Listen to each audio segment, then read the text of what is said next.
새벽 녹음에 음향에 문제가 있어서 재녹음하고 있습니다. 오늘 7월 4일 월요일 하나님께서 주신 본문은 로마서 15장에서 16장까지 로마서의 마지막 부분입니다. 로마서는 크게 교리 부분과 또 구원받은 하나님의 백성으로서의 그리스도인의 삶에 대한 두 부분으로 크게 나눠져 있죠. 그래서 이 교리 부분도 구원에 관한 교리의 부분이고, 두 번째는 이제 구원받은 백성으로서 어떻게 살아야 하는가에 대한 권면, 크게 두 부분입니다. 근데 이 큰 두 가지의 이야기가 끝이 났다고 해서 편지가 마무리되고 있느냐? 그렇지는 않고, 이제 오늘에 해당하는 부분인데, 사도 바울이 이제 개인적 바램들을, 또 기도 제목들, 이런 것들을 이야기하는 부분들, 그리고 인사말과 함께 여러 사람을 추천하고 천거하는 그러한 이야기들이 이제 채워져 있습니다. 먼저 말씀 이제 한 절 읽을 텐데요. 로마서 15장 23절에서 24절까지의 말씀을 함께 읽겠습니다. 23절, 24절, 제가 읽겠습니다. 15장 23절에서 24절. 이제는 이 지방에 일할 곳이 없고 또 여러 해 전부터 언제든지 서반으로 갈 때에 너희에게 가기를 바라고 있었으니, 이는 지나가는 길에 너희를 보고 먼저 너희와 사귐으로 얼마간 기쁨을 가진 후에 너희가 그리로 보내주기를 바람이라. 아멘.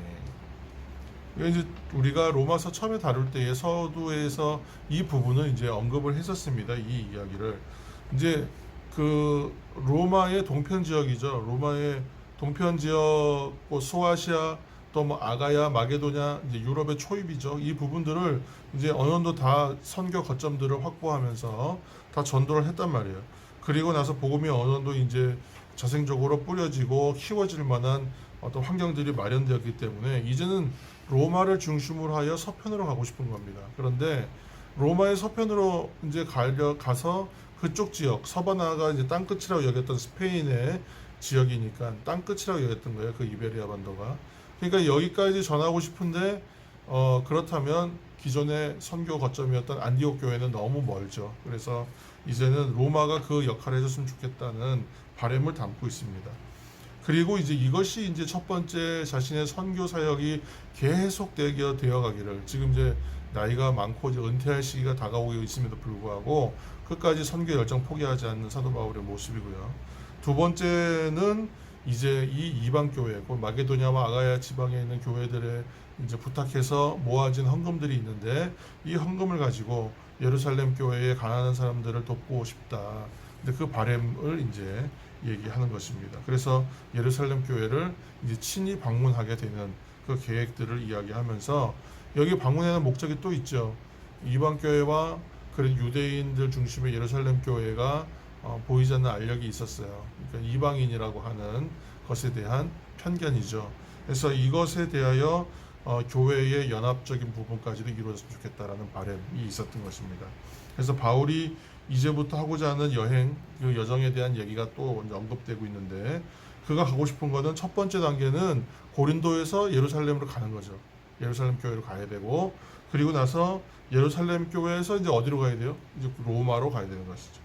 그리고 장차 로마에서 서바나까지 이 지역을 다 합치면요, 이제 주석이나 이 책들을 보면 몇 마일로 되어 있는데, 제가 킬로미터로 환산해 봤더니 대략 1300킬로, 2400킬로, 1100킬로, 4800킬로, 거의 5000킬로미터에 해당하는 어마어마한 거리입니다.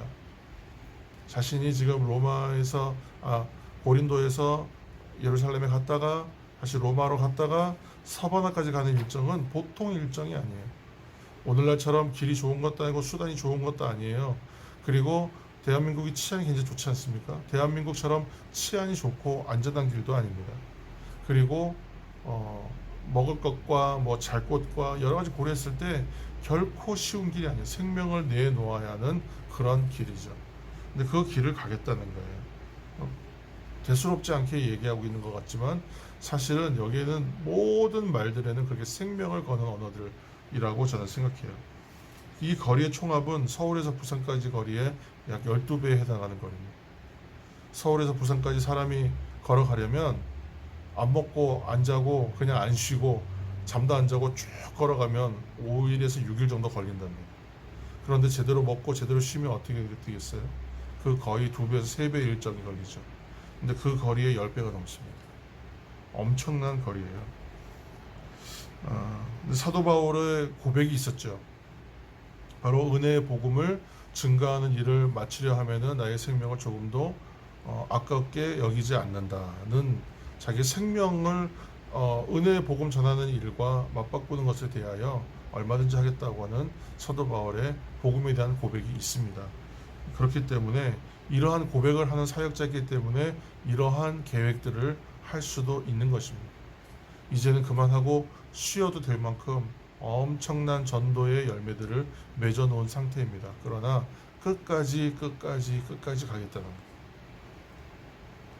그런데 이러한 그래서 하나님의 사역자들이 하나님의 사역할 때 꼭 필요한 것이 있어요. 2가지입니다. 하나는 기도, 또 하나는 후원이에요. 후원은 기도의 후원도 있지만 물질적 후원이 반드시 동반돼야 됩니다. 기도하면서 물질로 후원해야 돼요. 기도하면서 나의 헌신으로 도와야 돼요. 그렇게 돼야만 그 사역의 헌신을 통한 결실들이 쉽게 맺어질 수 있어요. 바울은 이제 3가지 기도 제목을 성도들에게 내어놓습니다. 제가 5장 30절 말씀을 읽겠습니다. 형제들아, 내가 우리 주 예수 그리스도와 성령의 사랑으로 말미암아 너희를 권하노니 너희 기도에 나와 힘을 같이 하여 나를 위하여 하나님께 빌어. 기도 요청하는 것이죠. 어떤 기도였냐면 31절입니다. 나로 유대에서 순종하지 아니하는 자들로부터 건짐을 받게 하고 또 예루살렘에 대하여 내가 섬기는 일을 성도들이 받을 만하게 하고, 또 기도 제목이 있어요. 32절. 나로 하나님의 뜻을 따라 기쁨으로 너희에게 나아가 너희와 함께 편히 쉬게 하라. 아멘. 무슨 얘기냐면 기도 제목 첫 번째는 방금 아까 말씀드렸던 대로 예루살렘으로 방문하는 이 일정들이 순조로웠으면 좋겠다. 헌금 전달하는 계획이나 뭐 반대자들로부터 부딪힘 없이 모든 일이 잘 완수되고 뜻한 바대로 이루었으면 좋겠다. 이 일정이 순적할 수 있도록 기도해 주십시오. 2번째는 예루살렘 일정이 끝나고 나서 로마로 가는 거였죠. 로마에서 여러분들을 만나서 기쁨으로 함께 할 수 있기를 기도 요청하고 있는 것이에요. 그리고 나서 이제 이어지는 내용은 16장입니다. 16장에는 신약 성경의 다른 곳에서는 찾아볼 수가 없을 만큼, 유래가 없을 만큼 엄청나게 많은 사람의 이름이 등장합니다. 한꺼번에요. 그런데 잘 살펴보면 발견할 수 있는 것이 몇 가지가 있어요. 첫 번째는 사도 바울이 저 사람들을 다 기억한다.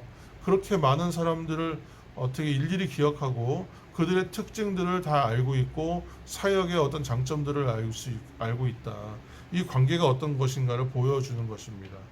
평소에 그가 동역자들을 어떻게 생각하고 또 어떻게 생각하고 있는지를 이 소개하고 추천하는 말 가운데서 발견할 수 있다는 것이에요.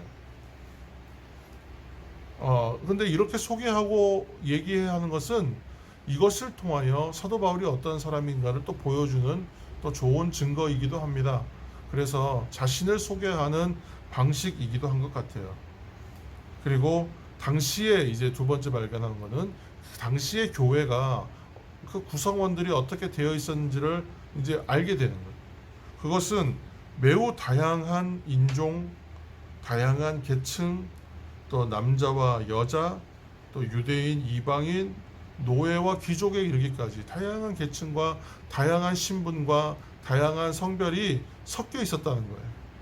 그 다양한 사람들이 섞여 있으면서도 그 다양성과 또 통일성이 잘 이루어지는 것이 당시의 초대교회, 곧 가정에서 시작된 가정교회로 이제 말하는 초대교회의 모습이었다는 것이죠.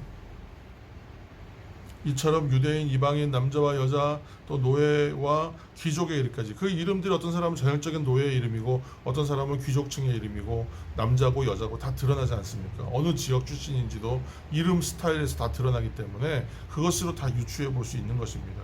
그것처럼 이렇게 다양한 사람들과 차이 있고 다른 사람들이 함께 모여서 그리스도 안에서, 주 안에서 하나 된 것이 바로 그 당시 교회였다는 거예요.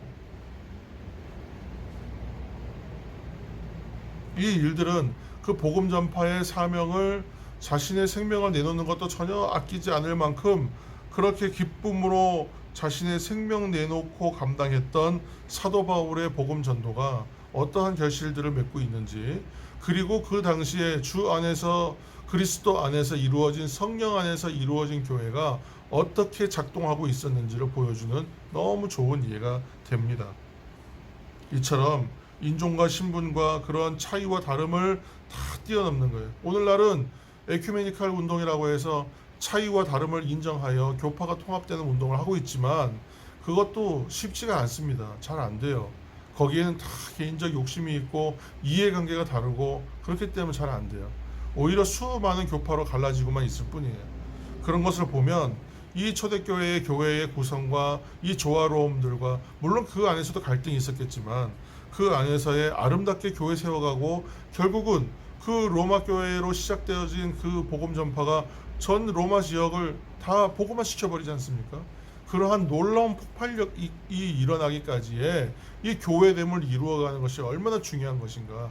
교회가 하나 되기만 하면, 주 안에서 하나 되기만 하면 얼마나 강력한 복음 전파의 도구가 되는가, 사람들을 살리는 방식이 되는가를 보여주는 예가 되지 않겠습니까?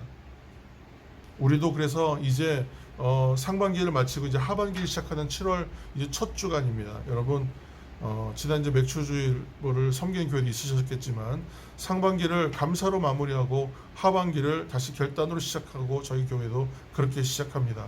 함께 우리가 나아갈 때에 이제 하반기는 아멘의 신앙으로 시작하자, 그렇게 말했어요. 이제 아멘으로 시작하는 거예요. 가장 신앙의 근본적인 것들로부터 시작하는 거예요.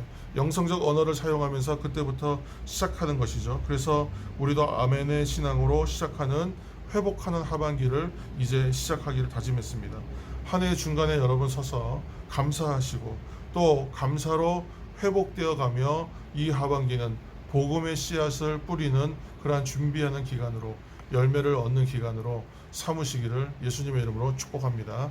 제가 잠깐 기도하겠습니다. 사랑의 하나님, 감사합니다. 저희가 상반기를 마치고 하반기를 시작합니다. 하반기는 하나님의 은혜로 또 하나님의 능력으로 감당하는 하반기 되기를 간절히 원합니다. 코로나로 인하여 힘들고 어렵고 멈추었던 일상들이 조금씩 회복되면서 아버지 하나님 이 상반기를 보내었습니다. 하반기는 여러 가지 악재와 어려움이 있지만 그러나 그 가운데서도 하나님의 복음이 전파되고 복음의 소리가 들리는 아버지 하나님 그러한 일상들이 되어가고 그러한 하반기의 시간들이 되기를 간절히 소망합니다. 성령 안에서 그리스도 안에서 아멘의 신앙으로 시작하면서 이 하반기를 승리할 수 있도록 열매 맺는 기간으로 우리가 마무리 지을 수 있도록 성령으로 시작하고 성령으로 마무리할 수 있도록 인도하여 주옵소서. 예수님의 이름으로 기도합니다. 아멘.